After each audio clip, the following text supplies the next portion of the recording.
What's up, Bills Mafia? It is the Bill Squad Show. I'm Jeremy White, and Tyrell Shavers just changed the numbers game for the Bills. I'm Joe Marino, and maybe there's good news for Trey White in his availability for week 1.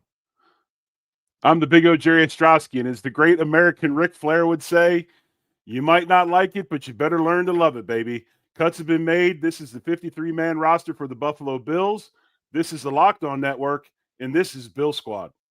Who's ready, Bills Mafia? It's the Bills Squad, sponsored by Game Time. Everything Buffalo Bills, every week. Breaking down the big hits and game-changing plays the way only the Locked On Podcast Network can. Nobody circles the wagons like the Buffalo Bills. So gear up and squad up. The Bills Squad Show starts now. All right, Bills Mafia, here we are. Jeremy White, longtime morning host, WGR Sports Radio 550, 20 years talking Bills. We got the big O, Jerry Ostroski, 100 starts, all the spots on the offensive line. You know him, you love him. And the hardest working man in the podcast business, Mr. Joe Marino, who is always grinding. And we're, of course, honored to have him here as well for the Bill Squad Show. Gentlemen, happy roster trim down. The first 53, the final 53, however you want to say it. And yeah, Jerry, I saw that look on your face, right? Is anybody relieved today out there on the roster? Like I say, make sure you fellas, if you're watching the Spill Squad show today, make sure you wait till next Monday before you sign any leases, buy any cars or furniture. Just wait till next week. Yeah. We could have some movement. You never know. I mean, we saw names around the league. I'll ask you some of those. There's some guys I remember from the draft process. Paul is one of them. He lost a job to UB's Sean Dolak. So that's a guy I know the Bills met with an awful lot. It's just a name that kind of rang a bell for me. So, you know, Joe, it's not just about the Bills cuts. It's about the entire league. And now there's just this flood of available players. And, you know, there's probably some GMs out there that are surprised to see some of the guys that have left out. Yeah, and for a lot of these younger players that got cut, you saw some recent draft picks and some recent high draft picks that were released today. And you know, maybe it didn't work out with those teams, but I know teams will revert to their original scouting reports on these players and, you know, probably find some attractive options. You mentioned Paul. I mean, I think about a guy like Chad Muma, linebacker from the Jaguars that was released. Maybe Trey Palmer, the receiver from the Bucs. So there's definitely some guys out there that might be interesting and obviously hopeful to get a lot of the players the Bills released back on the practice squad. Cynthia Freeland of NFL Network's research had this to say. Last year, 386 players were cut in this window here where the cut downs come, and 96 of them started in a regular season game. So for a lot of these guys, you know, it might feel like the next step or the end of the road or a practice squad. And she even had that 15 players played in all 17 regular season games. So there will, Jerry, still be some dominoes to fall here as we get to, again, the first 53 and then a couple spots here and there around the league. Definitely. I mean, these teams are scouring the waiver wire, seeing who's out there, seeing if somebody available can help them out. Obviously, they got to build practice squad rosters and all of that moving forward. But, you know, as much as we talk about the roster cuts and we make comments and things like that, you have to understand 1,184 guys got released today. They lost their job. I mean, most of those guys their dream is over. This is it. They're never going to play football again. And some of them will be practice squad guys and might get picked up, but the majority of them, this is it. And, you know, we got to think about that as well. As a former player, I always think that way. I mean, it's a day for guys like us to talk about and analyze rosters, but it's also a sad day for a lot of people and a lot of families. Today's episode, by the way, here of Bill Squad is brought to you by FanDuel. Football season around the corner. Visit the FanDuel app today and start planning your futures bets now. You know, as you mentioned, Jerry, the human side of it, we also have on the Bills squad, or the Bills roster, I should say, a positive side of the human story, and that's Tyrell Shavers. It's not often, I think, that a fan base kind of gets to know about a player over the course of 3 preseasons. He's back on the roster playing in the preseason in 2023, and now here he is on the active roster. And it felt like, as we're waiting for the 4 o'clock deadline, Joe, it felt like Shavers was the one that we're all kind of emotionally invested in because of what he's put on tape in the preseason, injuries he's battled through, compliments he's gotten from coaches and teammates, and Shavers makes it, which is kind of, I think it's a great story. I think it's a great success story. No doubt. And there's been several of these recently, like a Cam Lewis, a Jamarcus Ingram, and now Tyrell Shavers is a guy that's spent a couple years on the practice squad and is now on this active roster. And I think everyone can look at the story and feel like he's absolutely earned it. It became undeniable watching him this preseason. Obviously you could watch the games and see the plays that he's making, but when you see the technique behind it, the route running, the nuance that he's showing to be able to get open and make himself available, and then being consistent, finishing and making big time catches down the field, along the sideline, in the end zone, it became pretty obvious. And then it got to the point where it felt that way. And, the media asked good questions of Sean McDermott and kind of like, hey, what's left? And it's prove yourself on special teams. And then he gets a big showcase opportunity to do that in this last preseason game. And you could feel his impact, particularly on the kick coverage unit, where the Bills' kick coverage was actually pretty bad against Tampa, but Shavers was the backside player multiple times, and he was able to get on his horse and, make some really good pursuit effort and some pursuit tackles as well. So the guy went out there and absolutely earned it, made it undeniable. And it got to the point where if he didn't make the roster, you'd start to ask some questions about like, what does a guy actually have to do here to get through? And fortunately, that's not the conversation we're having. We're celebrating the latest success story of the practice squad to the active roster. I've never gotten into it much about this story, but the reason it hits home with me so much is it took me 3 times to make a roster in a very similar way. I was with 2 other teams before Buffalo. He's obviously been in Buffalo, but one of the thought was really cool when they asked him the other day after the preseason game, or, do you think you've done enough to make the roster? And he goes, hell, I thought I did enough last year to make the roster. and he didn't. But, some things I've been following on Twitter, and Green, who we released earlier, and it sounds like they're going to bring him back on the practice squad. He retweeted something that I thought was interesting, talking about a player and their opportunity to make it in the league. And it's 3 things. And I think this sums it up really well. 1 is opportunity. Somebody's got to give you that chance. 2 is timing. I mean, timing has to be right. And 3 is availability.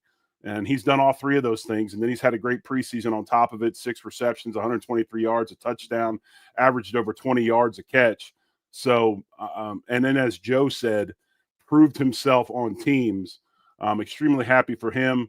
And I hope now that he's made it, he understands he's got to work twice as hard to maintain it, because now it's real. And hopefully he has that attitude. Jerry, I had that exact thought, like out of a movie scene where he goes in, and maybe Hard Knocks gives us this moment and a positive story where we get to see him make the team. I could picture a coach saying, congratulations, now the work starts. Yes. Yeah, exactly. I mean, they interviewed Thurman today about James Cook's contract. Yeah. And that's the first thing Thurman said. He goes, when I saw him, I was at camp, he goes, they had him mic'd up for Hard Knocks. He took his mic off so he could talk to him candidly. And he said that straight up. He goes, now that you got your bag, now you got to do more. Yeah. And it's the truth. It's the way the league is. When they give you something, immediately they're trying to figure out how to get it back. And hopefully Shavers takes that to heart, and he has a heck of a career from here on out, because the kid's done things the right way, and I'm proud of him, and I'm glad that he's been rewarded for it. Joe, are you surprised? We did our 53-man roster projection. The number at receiver, was it going to be 5? Was it going to be 6? Special teams was going to factor in Laviska Shenault and Brandon Codrington. Ultimately, is this where you thought they would land? Is there a surprise in the numbers game of the receiver group? Or do you think Shavers actually was so convincing that they couldn't not change the numbers game for him? Well, I am a little surprised, because it was my expectation that the Bills would keep 5 receivers, and the 5 that we all expected them to keep, they kept. But there was always like this thought that if someone was going to crash the party, who would it be? And you could look at KJ Hamler or Laviska Shenault, or of course Tyrell Shavers or Jalen Virgil, and think to yourself, there's a lot of value that a player like that could bring to this team, because none of these 5 guys that we all think are going to make it can really help on special teams. And so what I think it came down to was they probably had a floating spot, whether it was an extra linebacker, maybe an extra corner, maybe an extra receiver. And who was it going to be that they trusted to help on special teams, but also give some value from scrimmage? And I think the guy that threaded that needle, and the guy that made it impossible to ignore, right? Like, I think about, here I'm going to make a movie reference. This is not something I normally do, so we'll see if this lands. We all love the movie Miracle. And I remember Herb Brooks, there's a part of that movie where he's like, you guys have to perform at a level that's going to force me to keep you here. Right. And Shaves did that. Yeah. And so I think he earned one of those kind of floating spots. And the Bills went a little bit lighter than they typically do at linebacker. I think that's what this came down to. And can you imagine the fallout from Bills Mafia if they did cut Shavers? It'd be bad. This is a very educated fan base that's very, very involved. They'd have been at One Bills Drive protesting. I mean, it was that deep. And so, hey man, I'm like I said, I'm happy for him. Jared, to that point, that is one thing I wondered. You know, the famous line, if you listen to the fans, you're going to end up sitting with them, right? That's attributed to Marv quite a bit. Right. But what you bring up there is the idea that, you know, you're a coach, you're a GM, you're going to preach doing things the right way. And this guy did it all. If they had said like, oh, sorry, numbers game, then I just don't know what that would have done in the room. Not to say like Tyrell Shavers is make or break for everybody in the on the roster and in the room, but you know, the culture, the whatever, the accountability that they had to kind of keep him because of the preseason and the training camp that he had. There's no doubt. And the voices in that locker room have been probably as loud as anybody. I mean, there's been multiple players on Twitter that have congratulated him for making the team. It's across the board, not just fan base, but it's the locker room. And it goes right in line with what you said. If you preach these things and these are your key principles to what you're trying to do, and then you turn your back on them, what credibility do you have? And I found it hard. And I know that things, hey, there's probably been decisions today across the league that are the opposite of this. Like, hey, man, we just can't cut that guy. It's too much dead cap money. I'm sorry. But the Bills found a way to make it work. And, you know, I often wonder, you know, part of me wonders if they didn't have that out or that extra spot or whatever, would they have done it? Well, listen, one thing, if you guys have been able to follow any of the All-22 film breakdowns that I've done for our Substack and our subtext, one of the common themes that or thoughts that came to my mind when watching Tyrell Shavers and really showing a lot of the route running and the routes and the plays that he's made was, I really want to see this guy with 17, right? Like, yes. there's a lot of translatability to the way that Tyrell Shavers wins as a route runner that shows up to the way Josh has been successful down the field, like particularly with the vertical stuff, with how he gets vertical. And, you know, Josh isn't the type of quarterback that you think of vertical receivers and like ones that you can't overthrow. Like Josh doesn't necessarily work as well with them. He's a little bit better when he's able to trust that leverage battle and kind of throw more to a spot as opposed to like leading deep into space, right. If that makes sense. And I think that sets up well for Josh, just thinking about some of those deep hookups that he had with Gabe Davis, but then also with Tyrell, seeing some of those routes that he snaps off and works back down stem and how he creates those leverage advantages and how he can kind of work to a spot. It's a little bit like what you saw when they needed a bucket from Diggs and they were able to get him ISO'd up, and the way he was able to work and manipulate space and get to a spot. Like that stuff works with Josh Allen. And so I'm hopeful that we get to like actually see some opportunities for him to get some targets from Josh, because I feel like the way that Tyrell wins as a receiver and as a route runner meshes quite well with Josh Allen. Well, it's like we talk about all the time. Josh is such a visual passer. He's not an anticipatory passer. Yes. And when you got a guy that's 6'4", 212 pounds and does the things that he does, that line of sight and that visual aid for Josh really falls into what he does well. And I agree with you 100%. And I expect those two to hook up quite a bit. You brought that together for me, Jerry. I was trying to find a concise way to say that. You got me there in one sentence. So that's because I watch your All-22 review. Oh, listen, thank you. Appreciate you, man. well, hey, the visual thrower and big target. I mean, he wanted Keon Coleman, right? That's the story. Right. A big target on the outside. What kind of pathway is there, Joe? What's the path for Shavers to be a part of the passing offense? We're going to have some Bills fans that want to see it because of the highlight reel catch against Tampa, or stacking vertically a little bit when, was it Trubisky that missed him on the route against the Bears, whoever, the Giants? It was so close. Yeah. So he's shown, you know, when you made the little comparison there to Gabe, that I was waiting for that. That's how the Bills used Gabe, except with Shavers here, it'll be much more of a limited role. Is there a pathway to him playing more? Is it one injury to Palmer, one injury to Coleman, and all of a sudden he's way up in the depth chart? Because he's an outside guy, which is something this team has kind of, I mean, I'll say neglected for a little while. They act like they don't need anybody on the outside sometimes. So is his pathway shorter than people might think? Well, I think you would imagine what they were thinking for MVS or Mac Hollins going into last year, and, Right. and that obviously kind of flipped upside down, that type of role. But, I mean, look, in 11 personnel, it's 5, 10, and 0. It's Palmer, Calmer. I'm combining names, Shakir, Palmer, and Coleman. That's going to be your 10 personnel. So when they go, that'd be your 11 personnel. When they go 4 wide, I think it's probably going to be determined based on what they want to do, because you do have Curtis Samuel still. You do have Elijah Moore still. And so I think there's going to be some concepts where they probably want to work him into some bunch sets, which would then maybe take advantage of what he can offer as a blocker. And then, hey, when you want to run post, you want to run double moves down the field, you want to run some go balls, that's a good opportunity. And one of the things that the Bills do that I think is pretty crazy is they'll run 4 verts in the high red zone all the time. And It's just, hey, Josh, pick a matchup you like, and if not, run the ball. And it works a lot of times, but like Shaves is going to be a much better candidate on a play like that than, say, Elijah Moore or Curtis Samuel or maybe even Khalil Shakir. So I think there's some situational stuff that will make sense, but ultimately, as he gets opportunities and he produces, he'll get more, right? And so where do those land? With Marquez Valdes-Scantling, it didn't take off. Like you could tell, it didn't have any fire to it. And hopefully that's not the case this time around. What I like about him is 2 things. One is I like him from the hash marks to the sideline. I think he does really well there. The other thing I like is think about this matchup, and you talk about 11.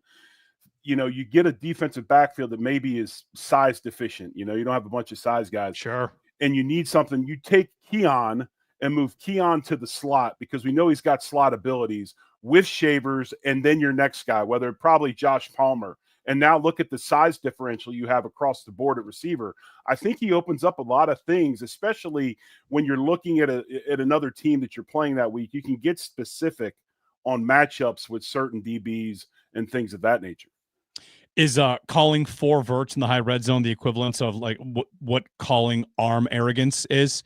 Basically, like, throw where you want, stick it in there. We know you can get in there, Josh. You're pretty good at that kind of thing. 4 verts in the red zone. You might as well just call that Mike Leach. That's what that is. They do it though. It's all the time. They love it. That's air raid. Yeah, we've got so much to get to on this roster. We started off with Shavers because of the story of it. We've got Joe's full roster breakdown, the cuts. The practice squad is still to come. We'll figure that out along the way. But when we return, I want to borrow something, if I may, guys, from the NCAA tournament. What they do is, Joe Lenardi's bracketology is the last 4 in, first 4 out, that kind of thing. We've got to talk about the first 4 out. The Bills have 2 players on IR designated to return in Max Hairston and Tylen Grable, and 2 players returning from suspension in Michael Hoyt and Larry Ogunjobi. So first 4 out. We'll get to that next, coming up here on the Bills Squad Show.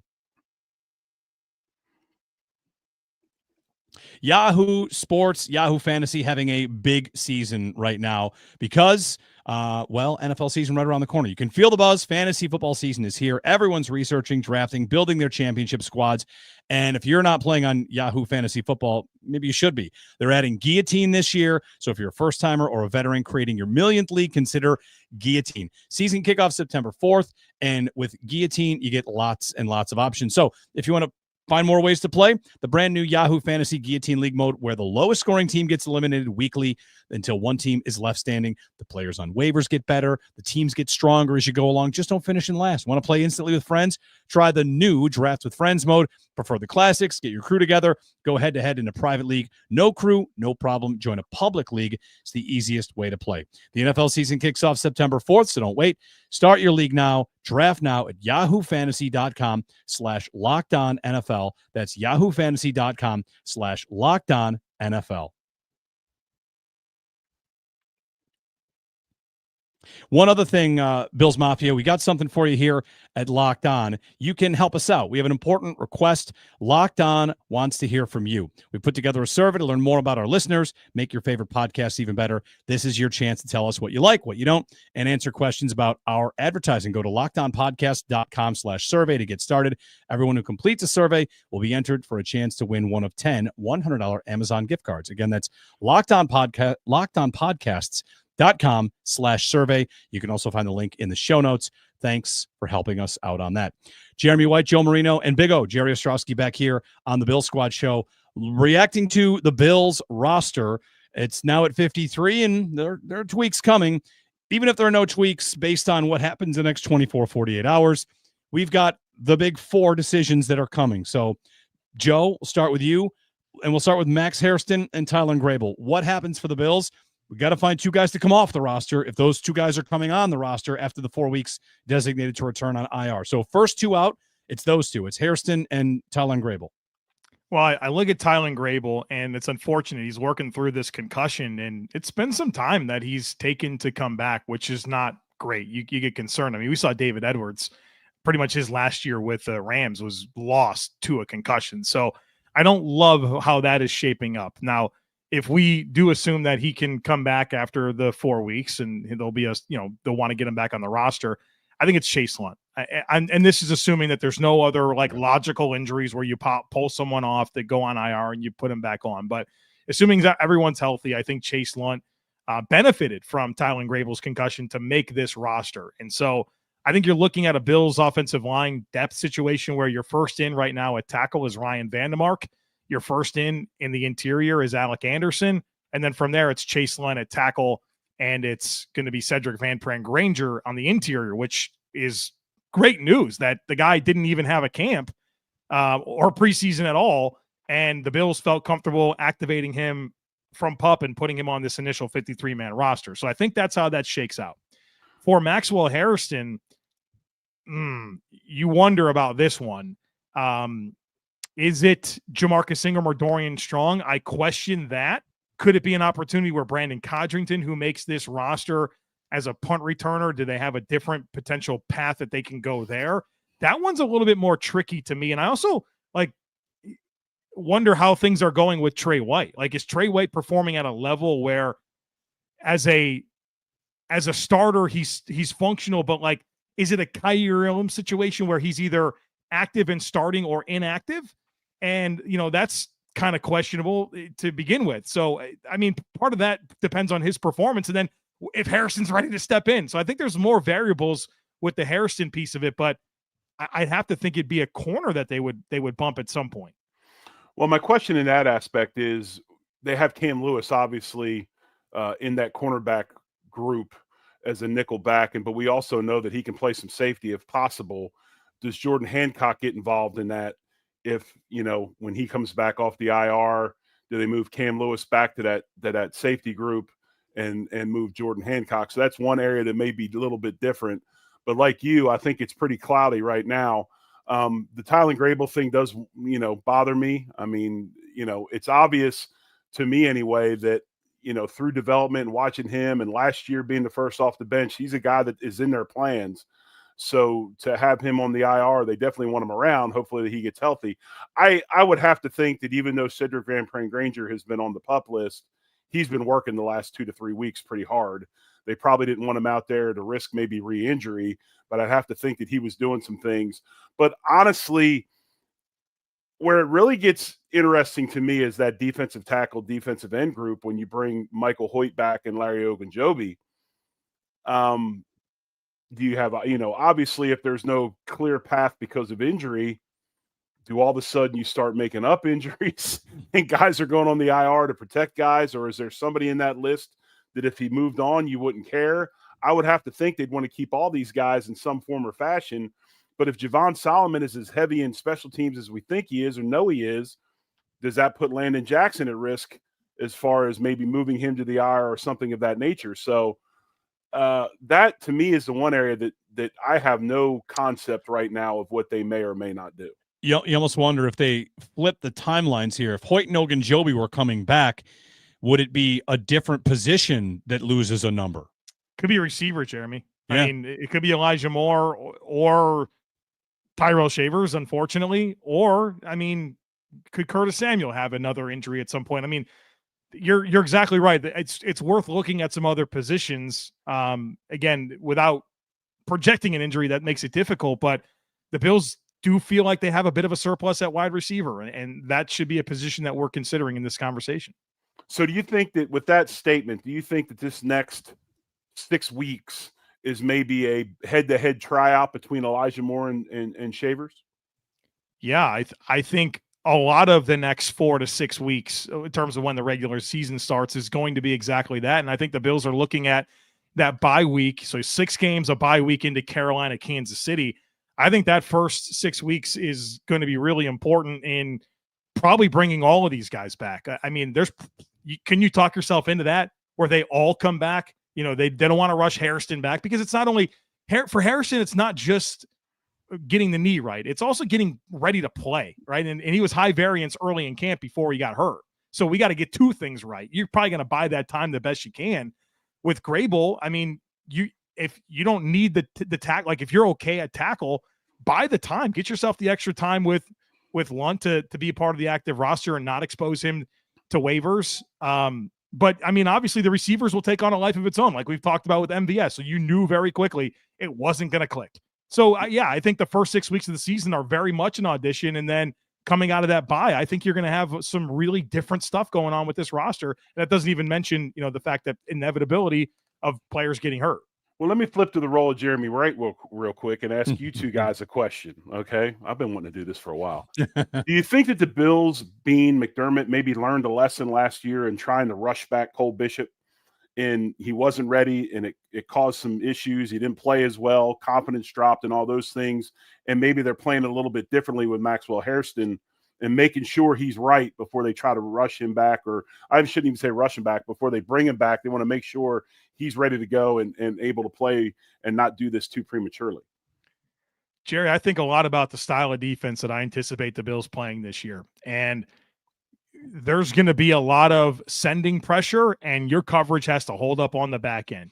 And to me, the urgency with Maxwell Hairston comes from, are they able to hold up on the back end, or do they need that athleticism and ball skills in this lineup? And I'm afraid that we could get to that point where, based on what I'm seeing and what I think they're going to be doing to force the ball out of these quarterbacks' hands, they're going to want that skill set out there. I hope I'm wrong. I hope that Tre'Davious White can be as functional as possible, but I can see a real hunger for that skill set if they're dialing up these blitzes and quarterbacks are making spot throws and receivers are beating Bills corners to the football. Right. That same question, Jerry, Joe, as you just kind of laid that out, how does that apply to safety? How does it apply to Bishop? I mean, Bishop gets in for that 3rd preseason game, and I wonder, I'm not sitting here telling you that Hamlin's going to start week 1, but they need the whole time it's about Rapp and Bishop getting reps together and knowing coverages. McDermott, his safeties, we heard it a million times from him. It's about knowing. It's about the mental side of the game, what they do. You think there's any chance that they would think Bishop's not ready, even with the 3rd preseason game? There's no game planning there, right? So I don't know. I just wonder if Bishop has the room to grow on the job, if the leash is there, if Hamlin could be not that far away, because they won a lot of games with Hamlin at safety last year. They kind of know his limitations. Do you have any feel for that? Is it gotta be Bishop and they have to stick with him? I do, and I think it will be Bishop. And the reason why is the amount of improvement from game 2 to game 3. I think game 2 was an anomaly of a bunch of guys that never played together that had no idea what they were doing. And you could see the improvement. And I thought it was pretty much exponential from week 2 to week 3, especially in that defensive secondary. And you want to throw Joe Andreessen into that, throw him into it as well. I thought he played much better and understood. So there was kind of that just shock of being in the middle of it and in a mixer. They were in that mixer the second week, and they settled down, played really good football, I thought, week 3. So if it had gone like week 2, then yeah, I'd have been like, maybe so, but not the positive movement out of those guys in week 3. So I would expect it to be Rapp, and I'd expect it to be Cole Bishop. And then the other thing we talked about the other day, Jeremy, Rapp next to Bishop makes Bishop a lot better and makes him right. And that to me is a huge thing. I think Tyler Rapp is a hell of a football player, and I think he does a lot of things in the back end that nobody knows about, kind of all those unseen things, the intangibles that I talk about all the time. He has them, and I think Bishop is much more comfortable with him than with somebody else. You have anything for disappointed cuts? And what I mean by that is, like, I'm looking at Derek Forrest, who the Bills brought in, had played some games before, and I don't know if there are Bills fans out there hoping just to see a different name. I mean, you guys know Hamlin catches a lot of heat, even though he's a great story and has been pretty good for the Bills and is a backup safety. But Forrest is a name that I was kind of interested in because I have my concerns about the safety position, and he never really amounts to anything. You have anybody in these cuts where you kind of thought things would go better, but they just didn't work out for this player? I think Ulofoshio is not one of them. I mean, as athletic as he is at that position and knowing what the Bills do as far as linebacker coverage and everything, you'd think he'd be a very good fit. And then also a special teams player. Didn't quite click for him. The other guy that I liked, and it's probably not a shock he was cut, I thought he had a chance of making it if Grable was not on the IR and was healthy, was I really liked Keneric Green. I liked Green a lot. I thought he was a really good football player inside. I thought it freed up some things, especially if Van Pran Granger was on the PUP list still. Let him be on the roster, be the backup center, and go from there. But obviously that didn't happen. You know, they made the moves on IR and stuff, and then Van Pran Granger comes off the PUP list, so it all, kind of fell apart. But he'll be on the practice squad. But probably Ulofoshio more than anybody for me, because just the athlete that he is, you would hope that it clicked because he could do a lot of things, but just wasn't to be. I would like to lean into Derek Forrest as my answer here. Really liked him at Cincinnati. Really liked his start of his career with Washington. His 1 year as a starter, I thought he was really strong. And then you just kind of talk yourself into a regime change and him kind of getting lost in that transition. And he came to Buffalo, and I thought to myself, this is definitely a player that can, I think, elevate what the Bills get from DeMar Hamlin, maybe even what they get from Cam Lewis. And then not only can he not bump either of them off the roster, but the Bills draft Jordan Hancock, who also keeps Derek Forrest from making this team. And so I thought there was some ceiling to tap into there.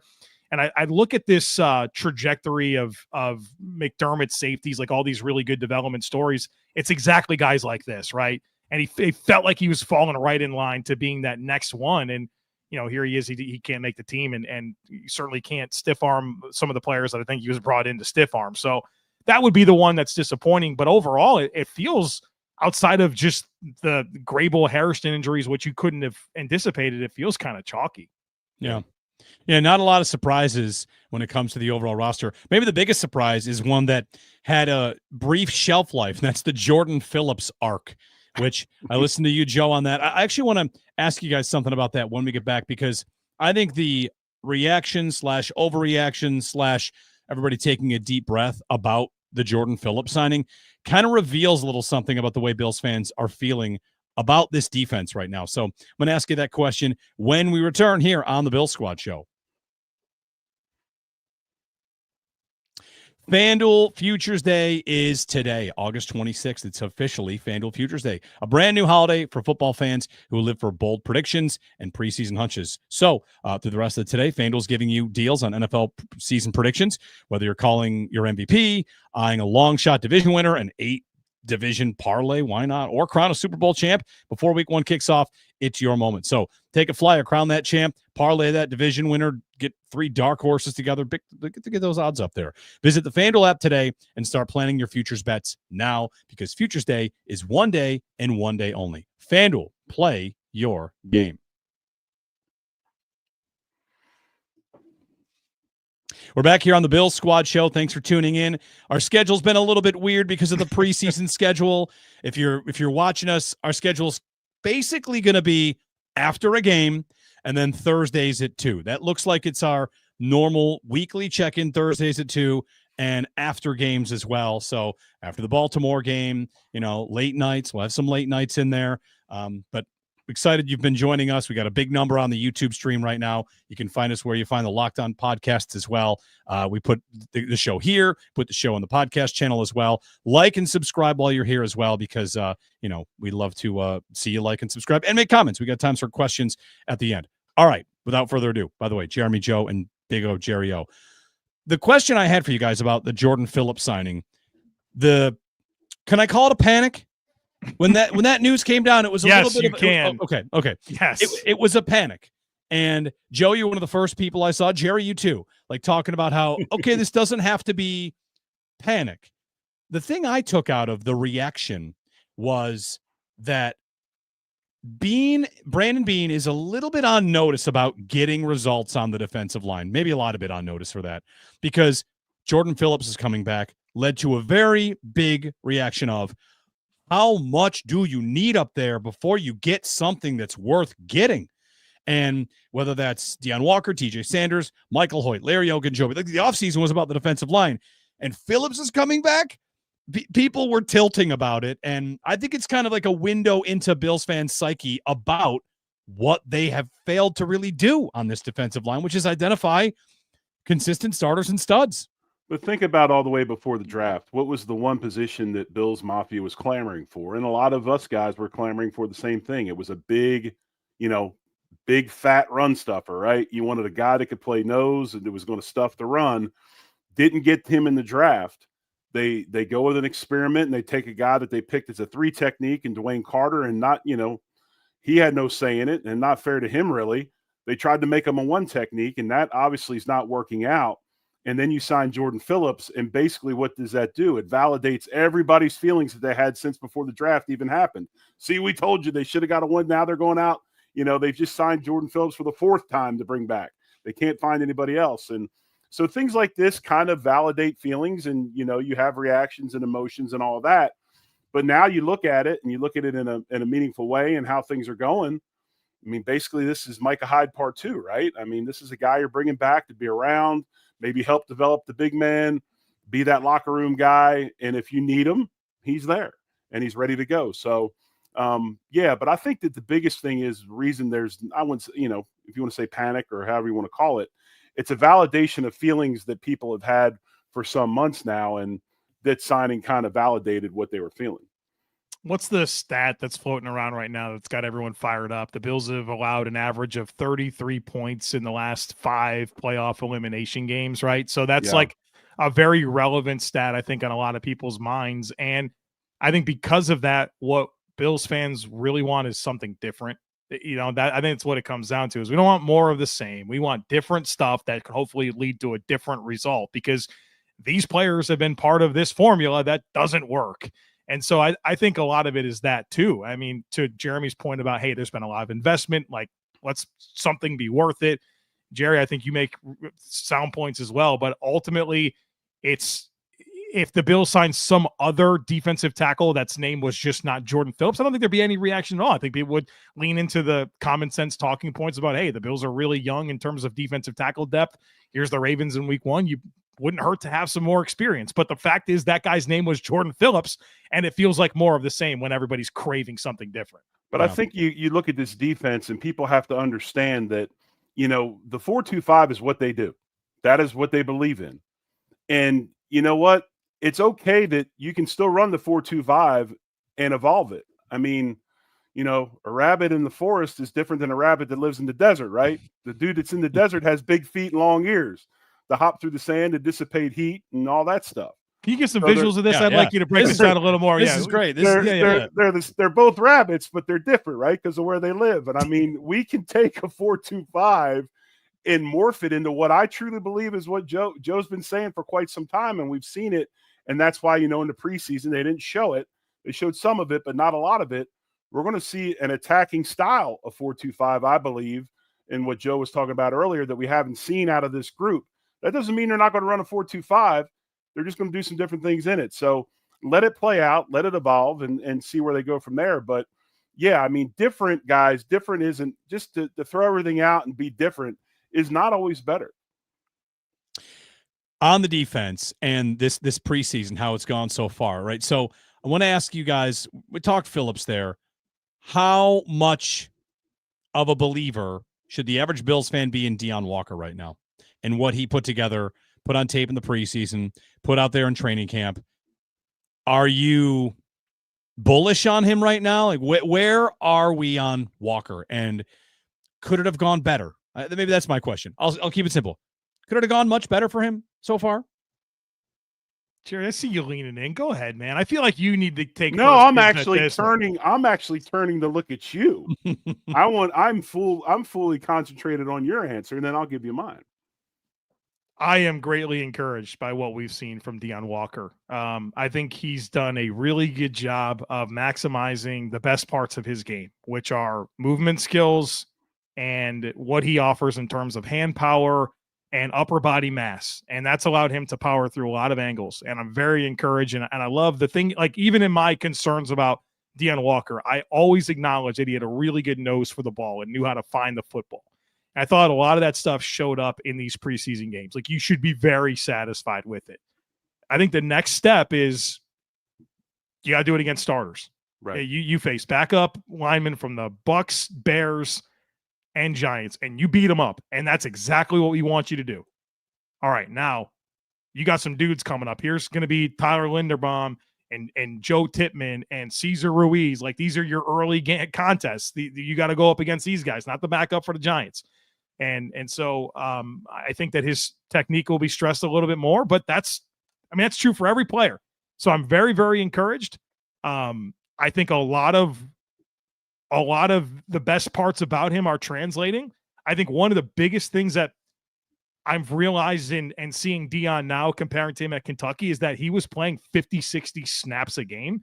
And like, that's too much. And right. So I think you're seeing of course it's preseason, so the rotation is at an extreme, but you're seeing him not have to play that volume of snaps and the best parts of his game showing up consistently. Now let's do it against starters. When we broke down the Bears game the other day, we talked about this. And the one thing that I think Deone Walker is starting to figure out, when he goes north, he's really good. When he tries to be this, side-to-side player, he's not. But I will say this, there was a rush in that Chicago game that I think summed up what makes him show up on tape in this preseason, because, he has had some plays where he's been removed from the A gap and put on his back, but that happens to everybody because these are good players. But there was a rush where he had been beating that guy up in front of him so much with power, and the ball snapped, and you see the guard's feet go straight side to side outside of his shoulders, and he just sinks because he's like, I've got to stop this power rush. And he just goes, Deone just kind of goes whoop and slips to the side, and the guy falls to the ground. And he goes back, and I don't know if that's whether he got the sack or got another pressure. And it just shows the stress that size just puts on an offensive lineman, because to stop the bull, you got to have all your cleats in the ground. You can't be dancing around in pass sets. And if he continues on that maturation process and then does the second thing, which is now that he's healthy and they put that plan together for him to where they can get him stronger in the weight room. And as I know, it's crazy to think that he can get stronger, but he can change his body comp without stressing the lower back. Now, all of a sudden it really comes through. So I've been very, very surprised with him as well, and can now see when because we saw it, Joe watched the film. We saw it on 2023 film. You saw a completely different player than you saw in 24. Then the truth comes out about the back. You're starting to see what he did in 23 come out on the field in these preseason games, and it's pretty encouraging. Want to get to some of these players again. The 53-man roster set. The Bills tweeted out their roster. We've got Joe's workup right here, guys. Players we talked a lot about and practice squad targets. I mean, you'll see they've released so-and-so with the idea of getting him back on the practice squad. Jimmy Charlo, like that's a guy who showed up and made an impression. You think there's a spot for him here? And, who else, as you look on the defensive side, like who are the highest priority practice squad targets? I don't know if Dane Jackson will be. The report I saw about him getting cut did not include they hope to get him back on the practice squad, so maybe they'll go hunting elsewhere. But, the names here from the defensive side, then we'll switch to the offensive side. Like, who are the practice squad targets? Zion Logue. Yes. Yeah, I think his run defense really pops. Jimmy Charlo for sure. Jimmy Charlo screams random call up late in the season, and he might be inactive on game day, but he works so hard that they're going to want to throw him a bone and give him the regular season checks. Like that feels inevitable. I think you're going to want to get Derek Forrest on the practice squad if you can. And then I would say one of Zy Alexander or Dane Jackson at corner to give you something to work with there. Daquan Hardy, I thought he was so lost against Tampa in that last game. Like I'm concerned about his trajectory overall. He's athletic and there's some appeal there, but I don't find myself super nervous about him. So for me defensively, it's Zion Logue, Jimmy Charlo, Derek Forrest, one of Alexander and Hardy. I don't know, Nelson Caesar, like low key at the end of that Bucks game, he was rushing really, really well. That's a player that could be intriguing to me. And I think, Paris Shand, I think, is so limited as a player. You're going to want an edge on that practice squad. And so Nelson Caesar feels like he could be the best chance to get something to work with there on the show team. I think Jimmy Charlo, I don't know, this might be overreacting, but I just feel this way. He gives me those Pat Tillman vibes, man. Like he's just kind of that dude that goes out there and is going to just let it all out and do whatever he can to make plays. And he's like your poster child for the practice squad. And you would have to think that at some point, like Joe said, maybe he gets a late call up to get a reward for what he's done. I think Zion Logue is a lock. I mean, if the bottom falls out of it, you know that you can put him in on first and second down, and he's going to stop the run. It's like an insurance policy. I would probably go with Zion Alexander. To me, if you wanted to keep Dane Jackson around, you should have kept him on. You should have kept him on the 53-man roster. I think we know what he is. We know what he's about. Let's develop another guy who kind of fell through the cracks because of injury and that type of thing, and bring him up and get him on the squad to do some things. And then I think the other one probably would be Derek Forrest if he can do it, if he would agree to do it, because maybe that longer time in the defense and developing, maybe some things come out and you got yourself a guy that can then fight for a spot next year, but because he's got games under his belt in the league. Low key, something to keep in mind with Zion Logue is, of course, he was drafted by Atlanta and the Bills signed him off of Atlanta's practice squad. They have a massive need at defensive tackle. Yeah. So I wouldn't be surprised if the Atlanta claims Zion Logue and he's on that 53, and I think he could probably upgrade what they have right now in terms of their depth. That's a great call. Second part of this is the offensive side. Who are the practice squad targets here? I think you got to put Christian Wilkerson on that list, the first guy you sign. I mean, honestly, I think that he's done quite a bit this preseason to be really excited about him. And he's a guy that if you have some injury and stuff, you bring him up and could possibly fight for a spot next year. If you want to keep a back to run, you got to keep Frank Gore Jr. if you can keep him. Even though I will say this, Elijah Young showed out for being here for 72 hours. Yeah. I mean, he did a lot of really good things. So maybe they know what Frank Gore's about and they stay with Elijah Young. I don't know, but both of those guys are fine. Shane Buechele, we know that he'll be there. I think Kaliki Latu will be they talked about Zach Davidson. I would probably go with Kaliki Latu because, again, Davidson's another guy that's been on the practice squad so long. They know what he's about. Although we've seen with Shavers that if you stay with a guy that it does pay off sometimes. And then O-line wise, I don't know. I mean, I guess maybe do you give Garage a chance again? I mean, on the practice squad, Joe? I'm not sure about that. I mean, Mike Edwards is humongous.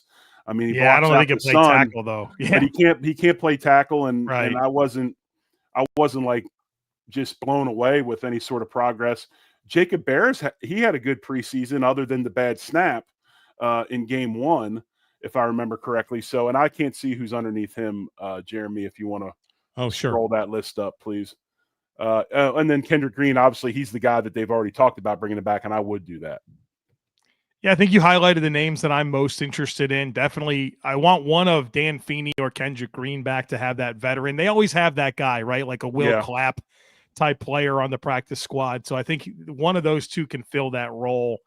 I think Frank Gore will be back on the practice squad. Shane Buechele feels like a priority. I am curious which tight end, because you could probably talk me into all three, but the one I feel like that has the biggest ceiling is probably Kaleki Letu. So that would be my preference there. And a couple of those receivers will be back as well. Certainly Wilkerson is a guy that showed out. I don't know if he qualifies for the vested vet because you can only have 6 of those, and he might qualify, but it's okay. Right. You could still have 6, but I think the Bills will get a lot of this back. I'd be surprised if there's a lot of names that weren't part of the mix throughout camp that wind up on this practice squad. You guys may know this more than me. Real quick, and then get into your next point.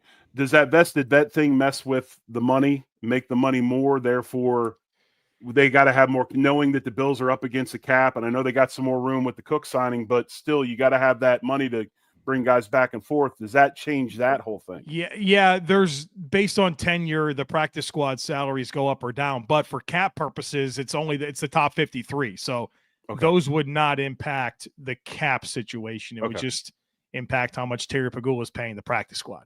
Gotcha. In the chat here, we got a lot of comments in the chat. I just want to mention one name that's coming up a lot, and Frank Gore Jr., he's been here a couple of years, and I feel like he did more this year than he did last year. Is he, at the risk of making this a phrase, the next Tyrell Shavers next year? Is it a goal for him to stick around, keep working? Can he make it as a bottom of the roster kind of guy?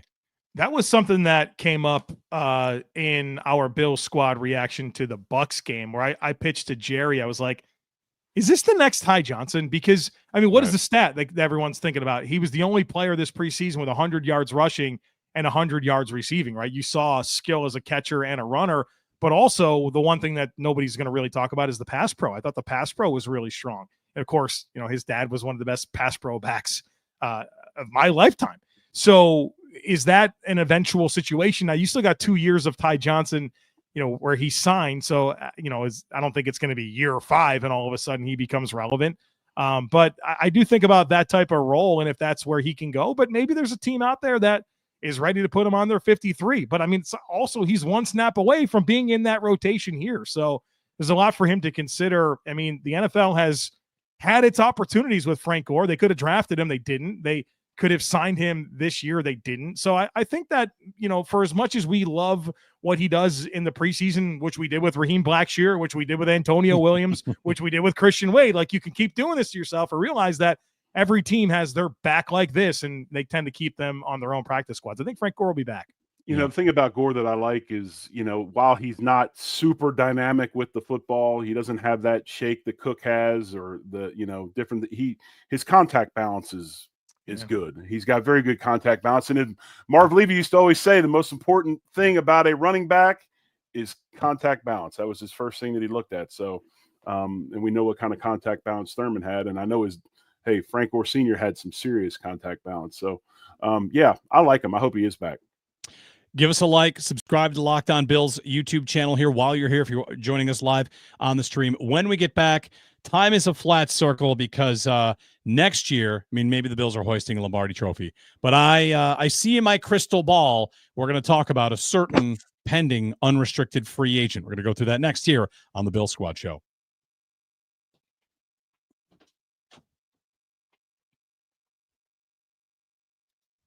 All right, Bills Mafia, drop us a comment if you want. We can get to a couple of questions and answers here live during our stream here. But I want to ask you to, the year of the hold-in worked for a lot of these players. James Cook got a deal. Terry McLaurin got a deal. Trey Hendrickson didn't get an extension. He got more money, and he got assurances he's going to be an unrestricted free agent. And Brandon Beane, earlier this offseason, like a week and a half ago, said if he could add any one player, it'd be Myles Garrett, basically, without saying his name. Here comes Trey Hendrickson, an elite pass rusher who will be 30 on the other end of 30. They did it with Vaughn. Would they do it again? Would they chase Hendrickson next offseason? Do you think Beane already is thinking about his cap and his pursuit of that if he needs it? Well, you've got Joey Bosa and AJ Epinesa as expiring contracts in this edge group. And I hope Landon Jackson's incredible this year, but is he going to perform at a level that's going to make you say, yeah, we can pass on Trey Hendrickson? I don't know about that. And I think Michael Hoyt is kind of his own thing right now. I think the Bills will be interested, especially if Ryan Nielsen's around. I know that Hendrickson has attributed a lot of his glow up to Ryan Nielsen's coaching. And then, of course, he goes to Cincinnati. And look, they get something resolved for now. But, Hendrickson turns 31 in December, and the guy didn't get anything guaranteed beyond this year. So they took care of what they had to do to get him on the field this season, but that's gotta hit pretty hard for this guy to have 7, all the sacks that he's had, the defensive player of the year runner up. He's in a contract year. He gets a bump, but he can't get anything beyond this year. It's kind of crazy. Yeah. So I think he's playing his last season in Cincinnati. I expect the Bills to have a level of interest there. And I think the one thing that would be the variable that would keep the Bills out of that pursuit is, does Landon Jackson ball out this year? And I don't think that's going to happen. No, I watch Landon Jackson quite a bit, and I've said this many times on the show. He just seems like a man without a plan. He plays hard, he runs to the football, but he's got to learn how to set NFL tackles up. And right now, he's becoming engulfed and doesn't have that that powerful bull rush yet. He's learning. He is what he is. He's learning, and I expect him to get better. But you have an opportunity to get a guy on the team like Hendrickson, especially if the Bills move on from Joey Bosa. I mean, maybe Bosa has an amazing season and loves Buffalo so much he wants to renegotiate and come back. Boy, that'd be tough to sign up 2 years in a row waiting for an injury, you know? Right. I mean, it would be like Russian roulette, no doubt. Yeah. But, you know, I just think Hendrickson's a guy that would let's face facts. As much as I love watching Joey Bosa fit the run, I think defensive ends and the way they fit runs and stuff, if it's a good one like Bosa, I love it. It's cool. I'd still like 17.5 sacks or close to it a season. I think that's much more productive and what we need in Buffalo than a guy that fits the run. We've got Landon Jackson who will probably fit the run well. We got, Groot who will fit the run well. Hoyt, you start getting the pass rush situations. You got Hoyt, Hendrickson, all on the field. I mean, come on now. I mean, that's pretty good. A couple comments here. We got Bruce Nolan with a Brandon Bean when he sees a 30-plus-year-old pass rusher on the free agent market. Stars in his eyes emoji there. He paid Mario Addison, too. I know that there's the familiarity, but that was an old pass rusher he paid some money to as well. Yeah, absolutely. So it's kind of easy to anticipate. When Myles Garrett was going through it, I thought we're going to talk about Myles Garrett this offseason. Same with Max Crosby. And those guys don't move. So Hendrickson, somebody's going to give him huge money. Somebody will, because it's like a franchise quarterback moving. Even if you're 31, we'll see what happens with Parsons. You don't get a 26-year-old in his prime pass rusher. It never happens. No, you get great pass rushers if you draft them. Yep.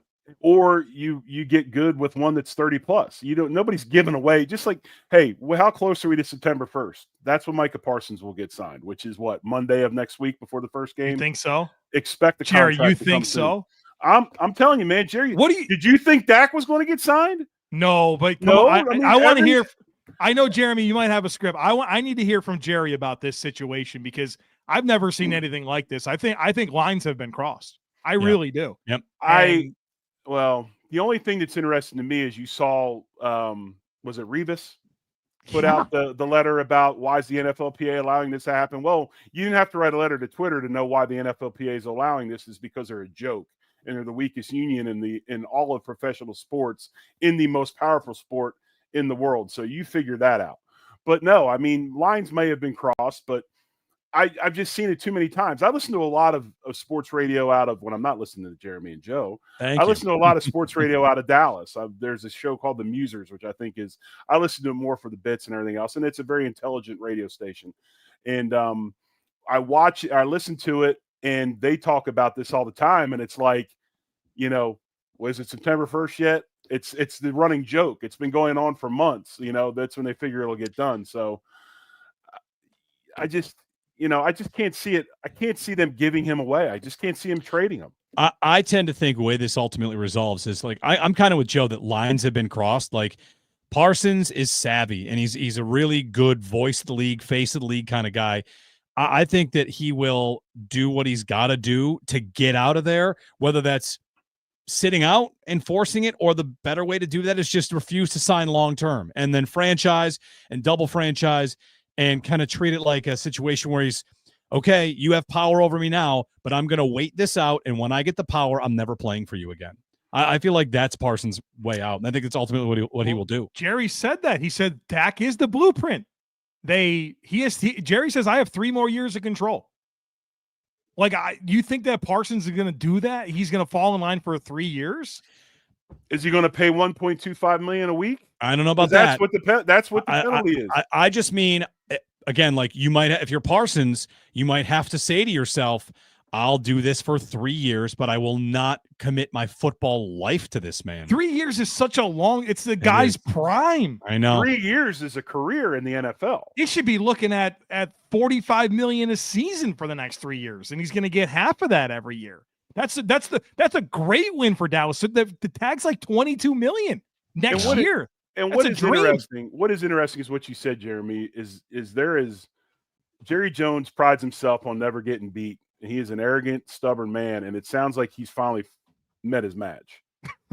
Maybe I kind of think his match, and nobody. It's a couple of bulls, and nobody's moving. That's why maybe it's going to take outside help to get this done. But I just can't see it.